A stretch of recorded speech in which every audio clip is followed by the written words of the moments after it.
Dengan siapapun kita melakukan hubungan, itu akan berakhir sama. Itulah yang kita harus pegang erat, sehingga mampu terbentengi oleh hal-hal yang bersifat perselingkuhan.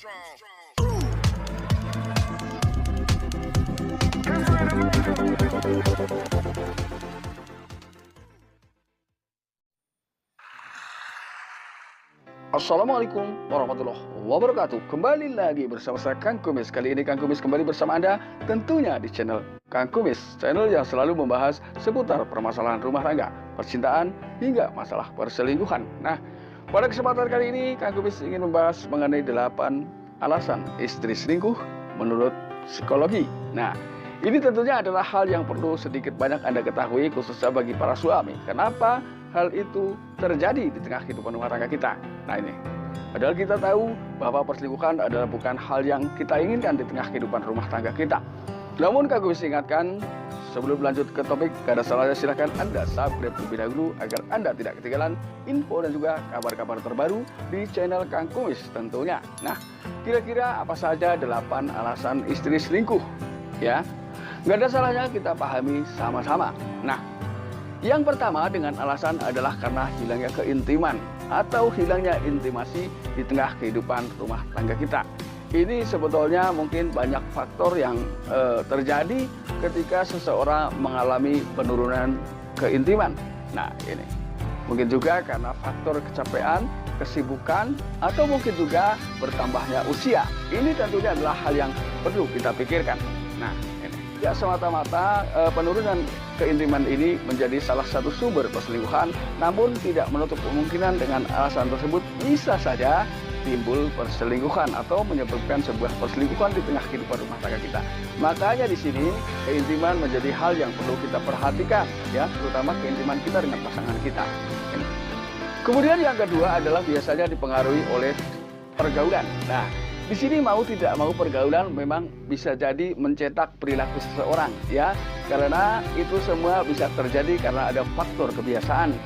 Artinya pergaulan di sini memang punya peran penting, ya.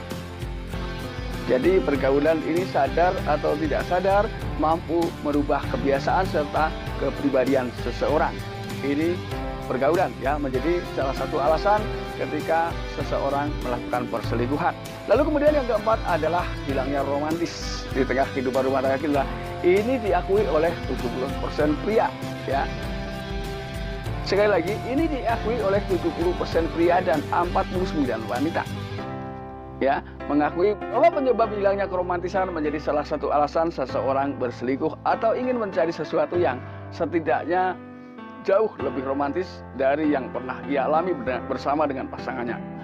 Kembali lagi, sebetulnya keromantisan bisa saja diciptakan dengan pasangan kita tanpa harus dengan orang lain. Lalu bagaimana caranya? Caranya coba kita memahami sifat-sifat yang menjadi kelemahan atau menjadi kesukaan pasangan kita. Hal itu biasanya disadari atau tidak perlahan mampu menciptakan keromantisan di tengah kehidupan rumah tangga Anda.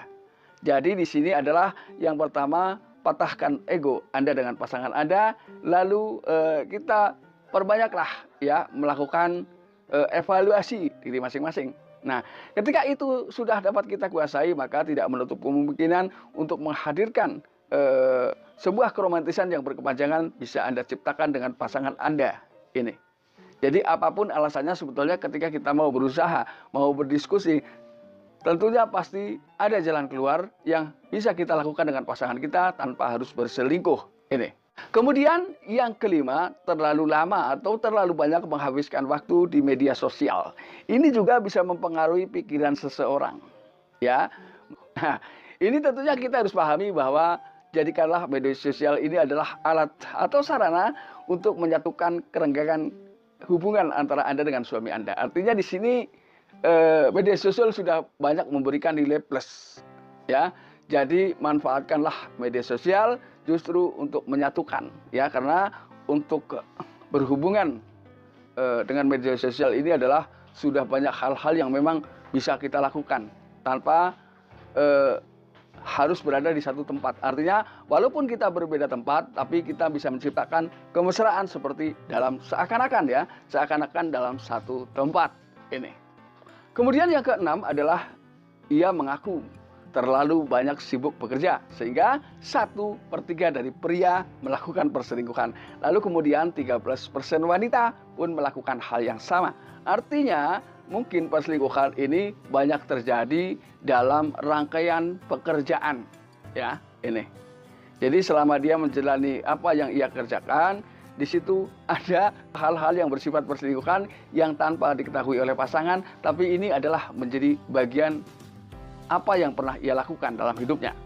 Yang ketujuh, ini adalah mungkin adanya pengaruh hormonal, oksitosin ya. Oksitosin di sini mempunyai peranan yang cukup kuat dalam rangka mengeratkan ya atau lebih menguatkan hubungan emosional suami istri.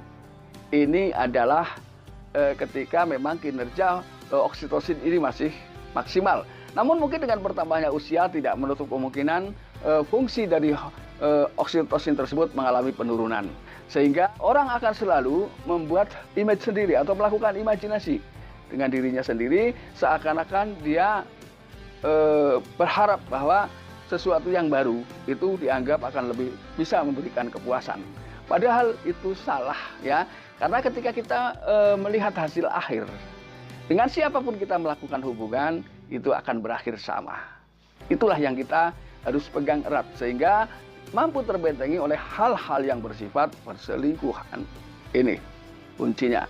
Agar kita bisa terhindar dari perselingkuhan tentunya adalah itu ada beberapa poin-poin penting yang harus Anda perhatikan. Sebetulnya perselingkuhan memang mudah terjadi, tapi bukan berarti tidak bisa dihindari. Ya. Yang kedelapan adalah bisa saja dianggap itu adalah bagian dari tabiat seseorang atau tabiat manusia. Nah, pada kenyataannya apapun alasannya dan apapun yang ingin kita katakan, perselingkuhan tidak kunjung habis. Atau mungkin bahkan kian ke depan, kian menjadi-jadi ya. Nah, walaupun kita tahu bahwa perselingkuhan adalah hal yang paling ditakutkan terjadi, ya. Namun kenapa perselingkuhan di sini tetap saja timbul, ya? Walaupun di sini memang saya akui tidak semua orang, ya, atau tidak semua hubungan rumah tangga itu dihinggapi oleh sebuah perselingkuhan. Namun memang banyak terjadi perselingkuhan itu justru setelah kita menikah dan mungkin bahkan di usia-usia yang seharusnya kondisi keluarga makin membaik. Artinya kondisi hubungan ya, yang seharusnya makin ke depan, makin dikemas, makin baik. Biasanya di usia-usia tersebut justru timbullah perselingkuhan. Nah, sahabat Kang Kumis, ini hanyalah gambaran atau sedikit ya ulasan dari Kang Kumis untuk sahabat semua, agar sahabat semua bisa terhindar dari hal yang bersifat perselingkuhan. Setidaknya ketika memang Anda menemukan hal-hal yang mungkin mirip dengan apa yang saya katakan, Anda bisa segera menghindarinya. Nah, sahabat Kang Kumis, mudah-mudahan bermanfaat, dan akhir kata, salam harmonis bersama Kang Kumis. Wabillahi taufiq wal hidayah. Wassalamualaikum warahmatullahi wabarakatuh.